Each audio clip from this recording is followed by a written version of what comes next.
इकडे बघा इकडे बघा हे आजी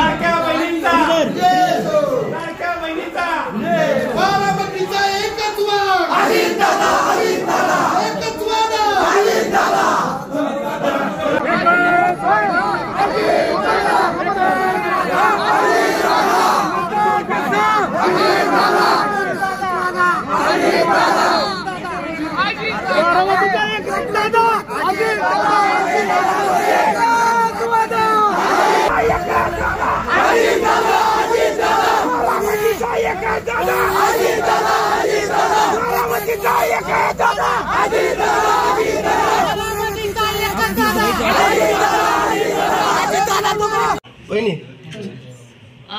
आपण पाहतच आहे अजून मतमोजणी सुरू आहे आणि दादांची घोडदौड चालूच आहे आपण बघतोय आणि तुमच्या म्हणण्याप्रमाणे नक्कीच लाखाच्या पुढे लीड जायला असं दिसतंय एकंदर बारामतीकरांनी भरभरून असं दादांना प्रेम दिले कसं बघता याकडे खरं तर मी सुरुवातीलाच बारामतीच्या मायबाप जनतेचे सर्व मतदारांचे मी मनापासून दादांच्या तर्फे आणि माझ्यातर्फे मनापासून सगळ्यांचे आभार मानते।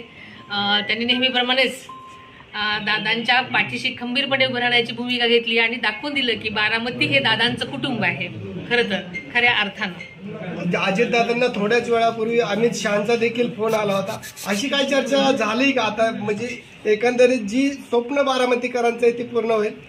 खरं तर मी तुमच्याकडनंच ऐकते कारण मी सकाळपासून जरा लोकांमध्येच असल्यामुळे मला कल्पना नव्हती खरं तर, पण सगळ्यांची इच्छा असेल तर चांगलीच गोष्ट आहे। वहिनी साहेब, लोकसभेच्या आणि विधानसभेच्या दोन्ही निवडणुकांना तुम्ही सामोरं गेला, आजचा जो निकाल आहे याच्यानंतर काय भावना आहेत? कारण लोकसभेला दादांना ज्या पद्धतीनं काही गोष्टींना सामोरं जावं लागलं होतं, आजच्या निकालानंतर मतदारांविषयी काय असतं?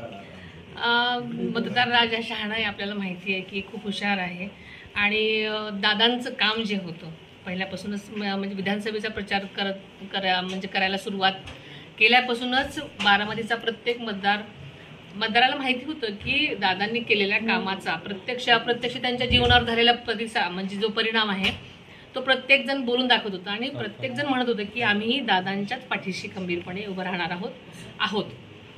विरोधकांनी आपल्याला माहिती तेच की जनता हुशार आहे, मी म्हटलं आपल्याला बारामतीची जनता खूप हुशार आहे। बारामती शहरामध्ये मुख्यमंत्री म्हणून आता फ्लेक्स जळकू लागलेले, प्रत्येक नेत्यांनी मोठ्या पदावर जावं असं प्रत्येक कार्यकर्त्यांचं आणि जनतेचं तिथल्या मत असतं आणि तसं बारामतीकरांनी त्यांचं मत तिथे दाखवलेलं आहे आपल्या पोस्टरमधून।